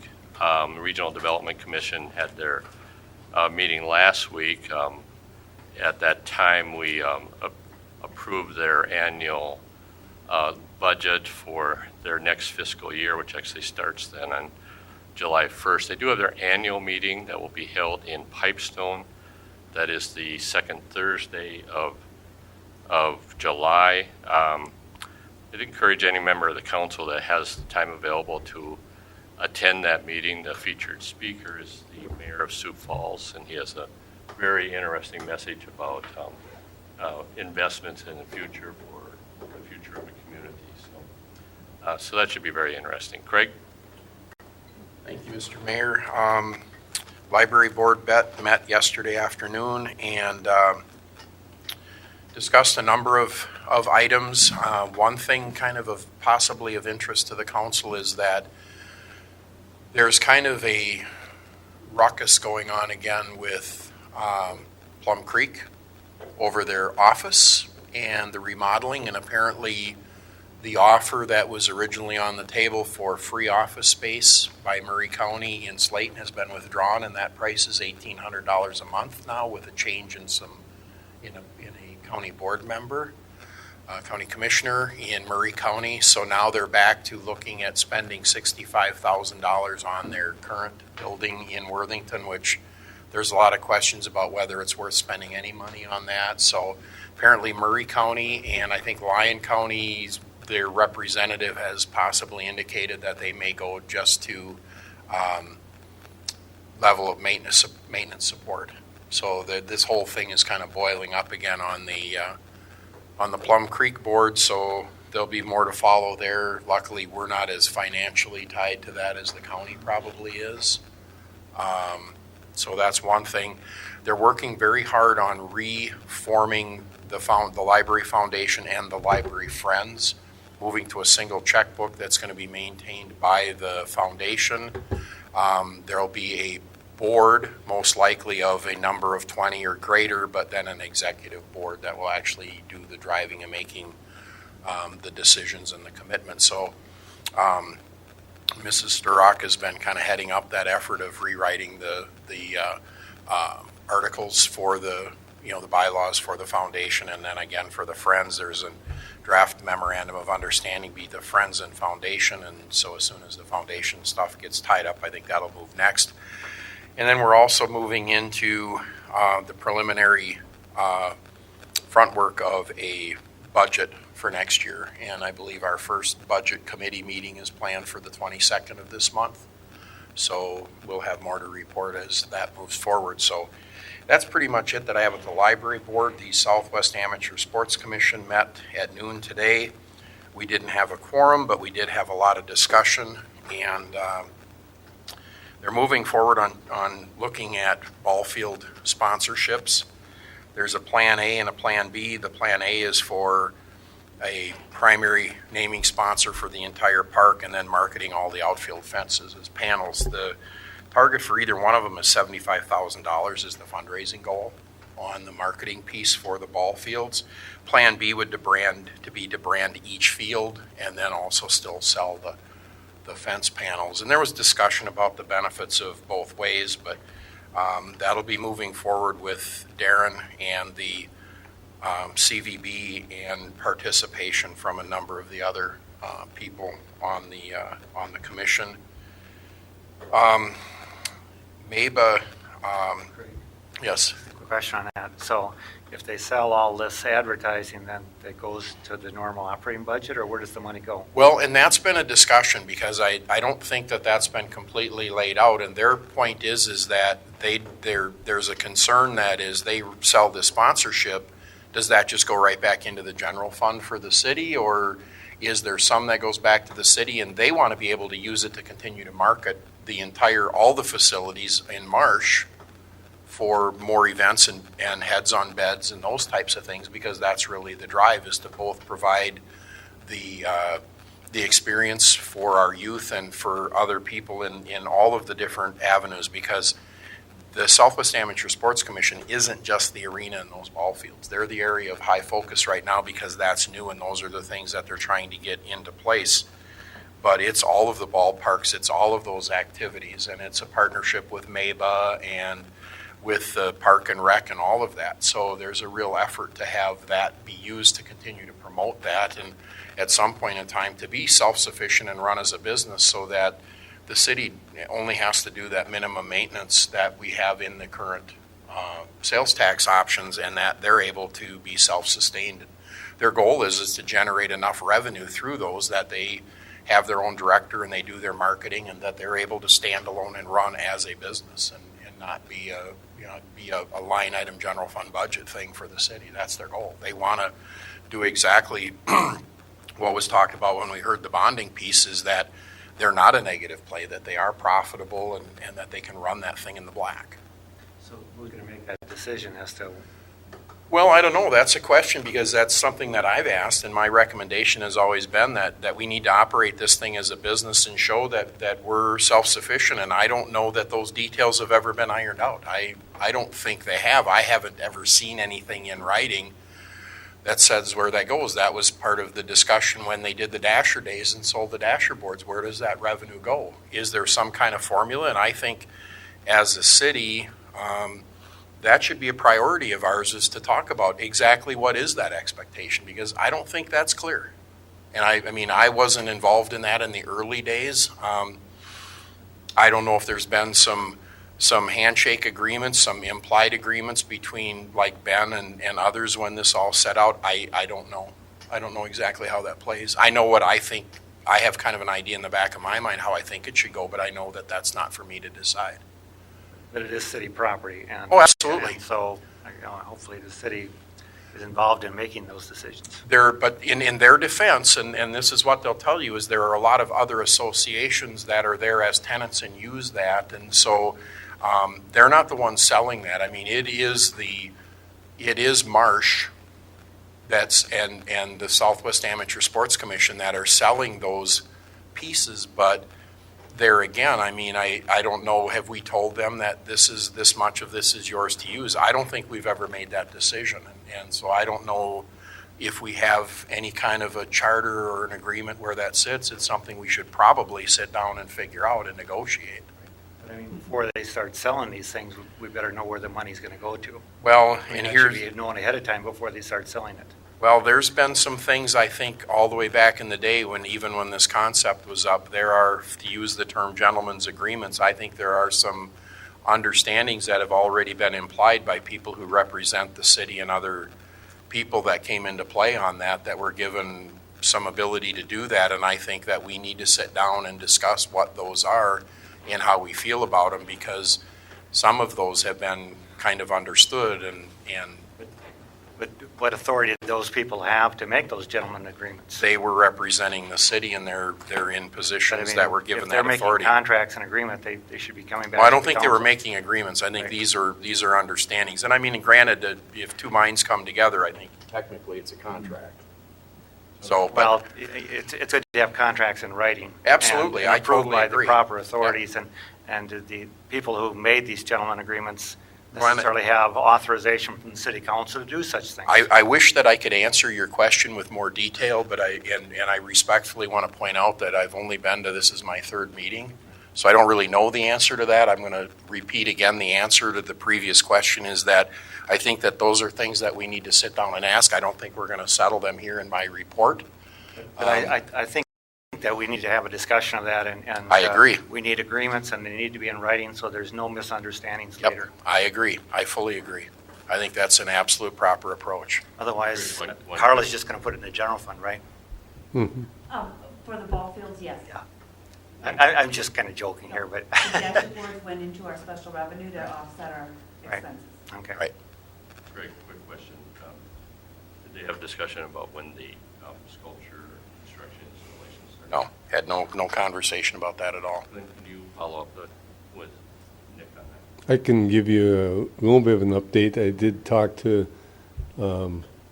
the person that's discussing the artwork, and they understand that they don't have to change anything. It's back to the original design and original construction, and the artist has been given that notification. So he was kind of put on hold until the discussion with the convention center and motel. But that's been taken away, and it's back to the artist indicating it's the original. Okay, and to kind of go a little bit further on to this, so some of the discussion that I had is anticipating what the previous concerns have been expressed at the council, and then again, like Glenn's point here, well taken. That's not a new statement. The discussions about the Dasher board revenue, I mean, I'm fully aware of the gist of where that went and how that went. In their defense, arguing on behalf of the sports commission, like MABA's, the MABA representative, the Amateur Baseball Association representative, said that, during the recession, it was hard for them to pull more than 4 or 5 teams together. So they did one-day tournaments. They're able to fill their tournaments now and utilize all of the facilities that we have.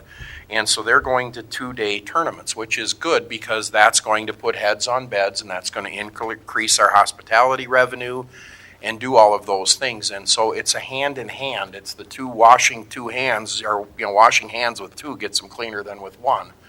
And that's the concept here. So I hope that we're thoughtful about how we negotiate what these percentages are and give them some incentive to do a good marketing. The other caution that I had, and I actually expressed my preference to Darren with the CVB, is that if Plan B says 4 separate field sponsors, I'm more in favor of that, because if they do a primary field sponsor, we're going to run into some of the same issues that we have with the Red Baron Arena and Expo, where we've given people exclusivity.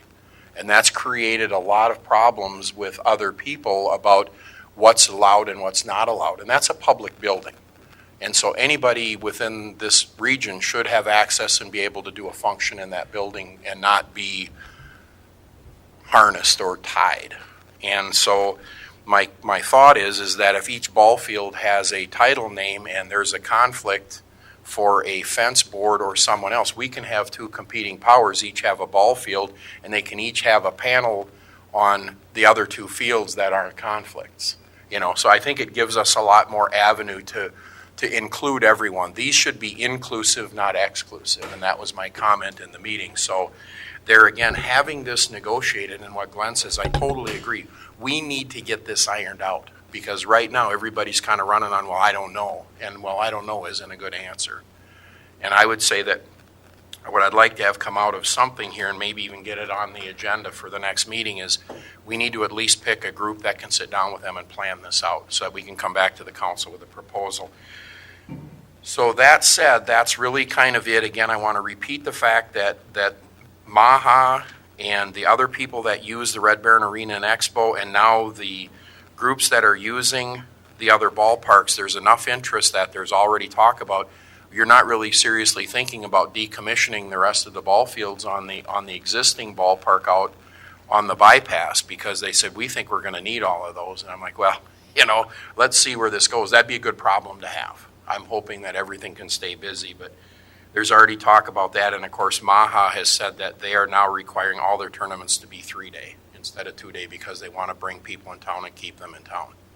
So that's the good news from that group. But again, I in answer to Glenn's question, I totally agree. I want to have this thing in writing, so we need to get moving on that. And that's it. Thank you, Greg. Steve? Your Honor, I don't have any time left because we didn't. We don't have a curfew. We didn't have any meetings on either one of my boards. And Glenn? Housing Commission met yesterday, and I was out of town and unable to attend. Planning Commission meets tomorrow. John? Mine did not meet as well. So. David?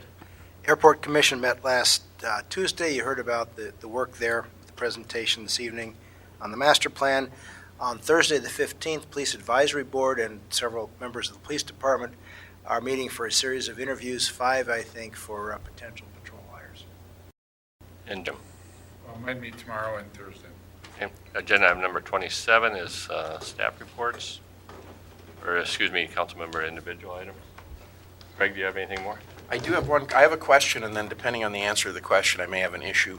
Glenn, can you tell me, when we sold the old middle school property to Heritage Point, did they buy all of the property except for those 3 houses that are kind of niched in there? So that asphalt parking lot is theirs and the large grass area on the corner of 5th and Marshall is theirs? I believe so. Okay.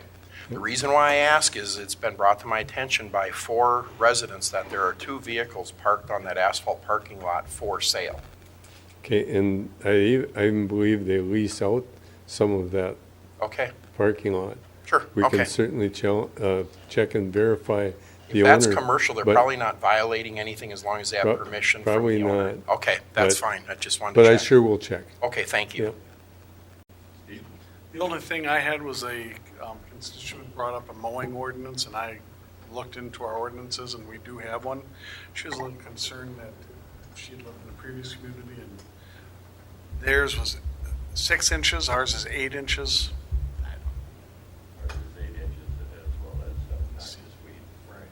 So we should also include don't blow your grass into the gutter so we're MS4 compliant. Thank you, that's it. Glenn? Craig brought up something about the 2-day tournaments, and I'm kind of concerned about the 2-day tournaments. I know it's done for economic reasons. It used to be that we set aside Sunday mornings for church and said we don't have tournaments, we don't have events. At least certain communities did that, and give people a chance to go to church on Sundays. And now we just have tournaments, and in a sense we're discouraging people from going to church. And we have a moral breakdown in our society. I mean, we have problems with family breakups. There's all kinds of moral problems that we're facing, and we need stronger families and we need stronger religious values. And I think one of the ways we need to do that is church attendance and people getting more involved in their churches and attending on a regular basis. And I think churches today have less influence on society than they used to, and I don't think that's good. I mean, I grew up and really nothing happened on Sundays, and it was a small town, and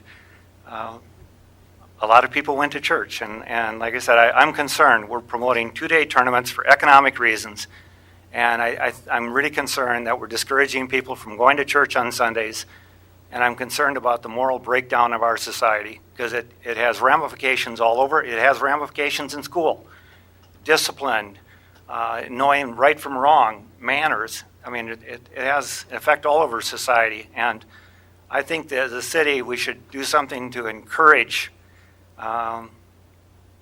church attendance, or whether you go to a mosque or a synagogue or whatever. But we should make it more difficult for people to go to these religious services. And like I say, as a city, we tend to encourage this more and more and more.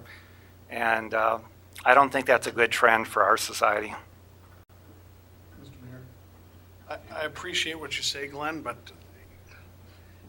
life is changing fast. I agree. Everything that you said, there's a moral breakdown.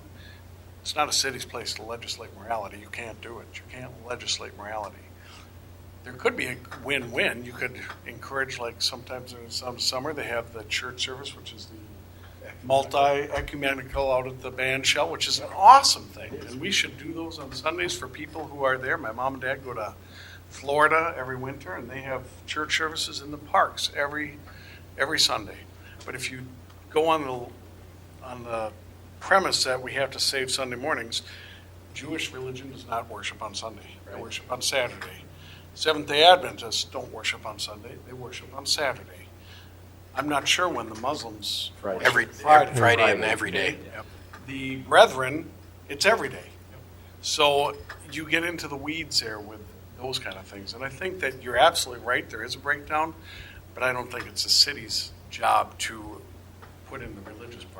And the other piece that I would put to that is that if a game is scheduled at 8, the games are typically 1.5 hours, and there's church services at 8 and 10 and 10:30. And if a family wants to go to church, we have every denomination available within this community, and those families have an opportunity to go to church here. I was just saying, I'm a big proponent of separation of church and state, and the city government has no business worrying about when people or how they go to church.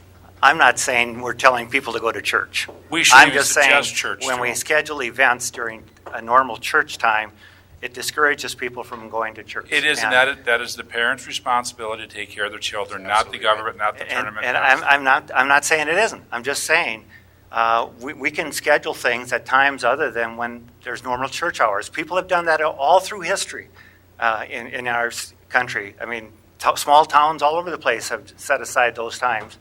I mean, I don't think it's a matter of separation of church and state. And I'm just saying, when you have make a choice to a young person, you can either go to your tournament game or you can go to church. But most young people will choose to go to the tournament. And but- at a young age, they don't always make the best decision. No, but as you stated, you believe in the Christian faith with the Sunday. So do we separate Friday, Saturday, Sunday, Monday, Tuesday? We can't start dictating our Christian faith to our society. Mr. Mayor, I think This we've got is, the this gist. is an interesting discussion. but Discussion. We'll probably move on here, so. Yeah. So with that, Jim, do you have anything? The only thing I brought up, mine's less, is grass. Is I had one person complain that the city mows too often. Yeah, but I left him, and then another person, why are we mowing that grass? Because it costs money. So I agree, enforce the ordinance, but it came out in Parkway Edition because that grass was higher than 8 inches, that the city needs to make sure that they mow it before it gets to 8 inches. I would let it grow to 2 feet and hay it, but that's not what the ordinance reads. And I've actually had it suggested by some of my esteemed colleagues in the watershed unit at work that if we're truly the city of tall grasses, that we should be planting the native grasses in all of our free areas and not mow at all. And Glenn and I actually talked about that this winter, about why don't we do that on some of our medians, and he's given me good reason why not. And it's a public safety thing. But, trust me, we'll continue to have that conversation with Preston and others. But then it gets down to maintaining, my flower. I was telling Councilman Luzinski earlier, I used to get paid $1.25 an hour to pull milkweeds, and my wife and I paid $5 a pot to plant them back in the backyard for butterflies. And I reminded her of that, but I still planted them. Anything more, Jim? Nope. David? John? Yeah, I've got one item. I don't know if it'll be as controversial, but bring it up anyway. Try it. The last couple of years, we've had requests that came to the police department for a smaller vehicle that to get around on the bike trails and be used elsewhere. And being a little opportunistic and listening to a conversation of one of the other council members here, one of them here has an electric vehicle that I believe would be for sale. That would be a used vehicle that if we really wanted a chance to try out and see how it would work for us, it would save some, I'm assuming it's going to save some money because it's a plug-in vehicle and not a gas-operated.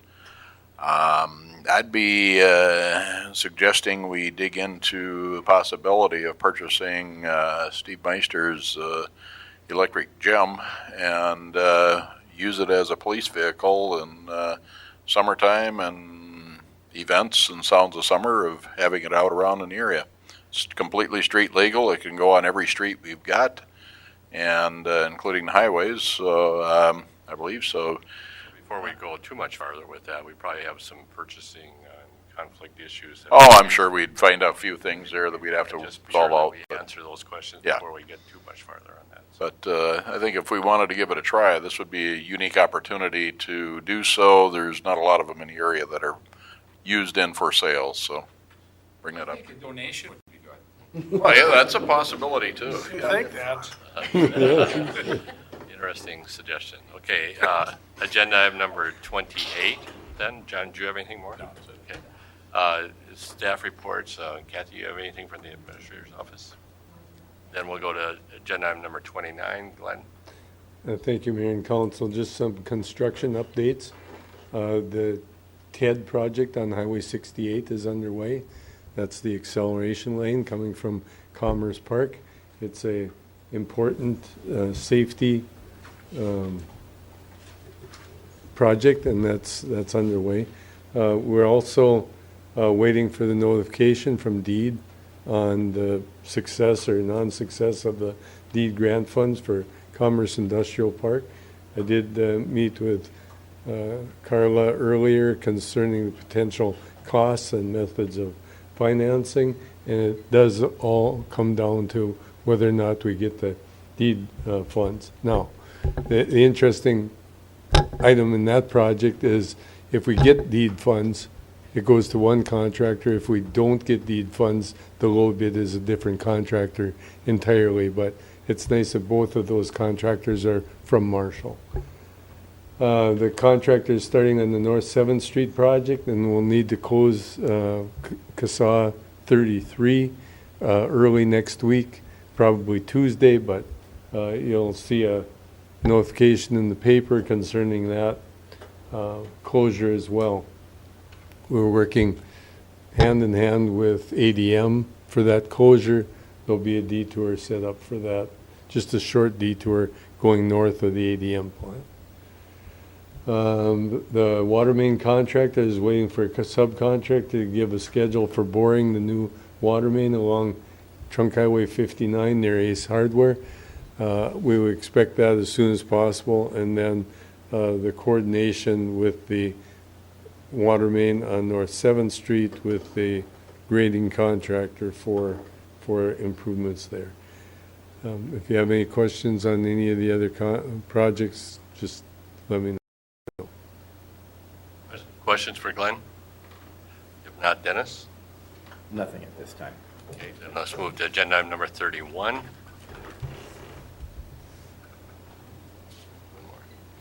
The pending agenda items, you have the pending agenda items before you. Any questions about those?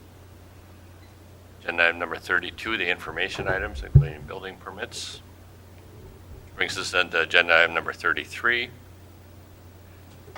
To consider going into closed session. I would entertain a motion. So moved. Motion by Steve, seconded by Craig to go into closed session. Discussion? If not, we'll move to a vote.